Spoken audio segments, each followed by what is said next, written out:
Hey guys, what is going on? It's Frostify here, and today we are going to be doing top 5 designs of the week, week 8. It has literally been a month since I've done a top 5 designs of the week episode, so I decided it's probably about time I upload another one, you know what I mean? So with that being said, this is what we're going to do, guys. We are going to count down the top 5 placements plus an honorable mention for this week. If you guys want to join a design community Discord, link will be down below in the description. There's so much you can do there, it is unreal. Some things you can do is Design of the Week, which is a super cool event involving submitting designs for the community.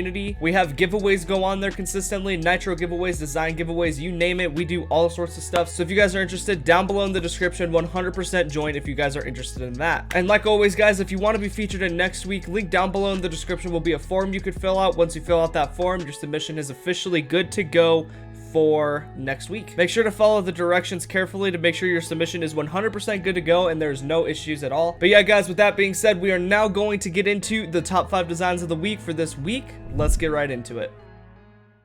Coming in at the 5th spot for this week, we have Cliq's 3D art piece. Now, I've never personally been really good at 3D, but looking at this is honestly just amazing, and I think the best part about it is the fact that Cliq actually went out of his way and decided to animate it. And guys, like I've always said, animation adds so much more to your design piece, and you can clearly see that this is absolutely just trippy. I love the really reflective material that you used, Cliq, and I also love the color yellow that you actually ended up using. Really nice work and definitely deserving of this week's number 5 spot.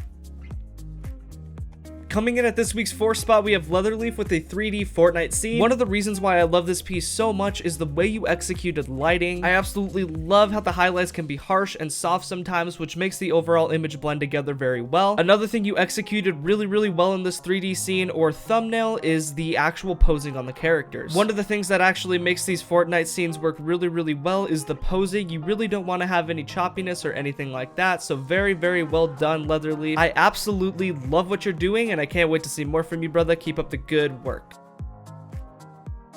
Coming in at our 3rd spot this week, we actually have Famish with a header for Ezzy. Now, I don't exactly know what it is with this style, but I just find it so appealing to look at. The colors are utilized beautifully, and it's also saturated, and it has that perfect amount of vibrance to attract some attention to the eyes. Another thing I absolutely love about this header is the shapes that you decided to use in the background. Everything just flows together perfectly, and I really just love the font you decided to use for this header. The only thing I'd probably stay away from is the fact that it is kind of blending into the background a little bit, but I think you use the perfect amount of contrast to be able to distinguish the text from the background to make a really nice readable header. So overall here, Famish, this is absolutely amazing, brother. Keep up the good work. I love this style you're doing, and I am super excited to see more.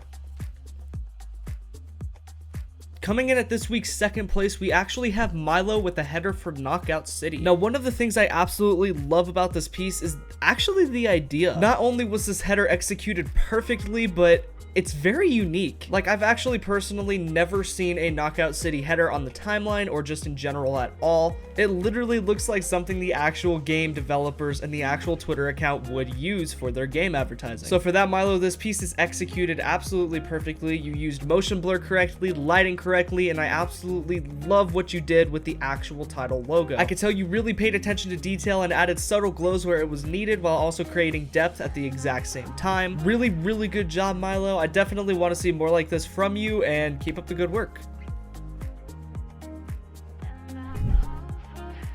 Coming in at this week's honorable mention, we actually have a phase advertisement by Rafy. This advertisement is personally my favorite from you, Rafy. I think you utilized lighting perfectly. Your typography is absolutely beautiful. The shadowing is great, and I could tell you took your time with the background by imprinting the phase logo there with all sorts of kind of like inverted gradients to make the background pop a bit more. And obviously you have the G Fuel X phase collab up in the upper right, and I definitely think that was amazing positioning right there. Keep up the good work. You definitely have a talent for doing that nice, simplistic, and just overall clean work, and congratulations on taking this week's honorable mention.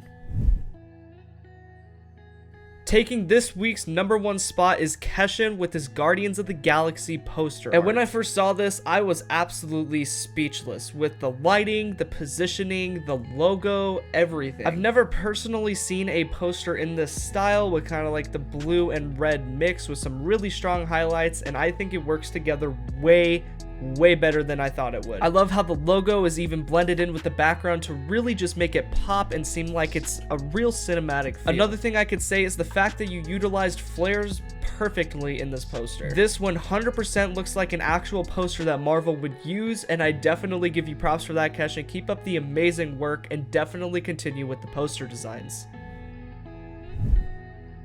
So guys, that is actually going to be the official end of the video. I really hope you guys enjoyed. Everyone who is featured in this top 5 designs of the week episode will in fact have their Twitter and their portfolio linked down below in the description. So if you guys want to go show some love to them, please go do that. And like always, guys, if you have any questions at all, do not be scared to hit me up on Twitter. It will also be linked down below in the description. I'm free to answer any questions you guys want, whether or not it's design of the week related or design related in general. With that being said, guys, this has been Frostify, and I will see you guys tomorrow for a new shorts video. Peace.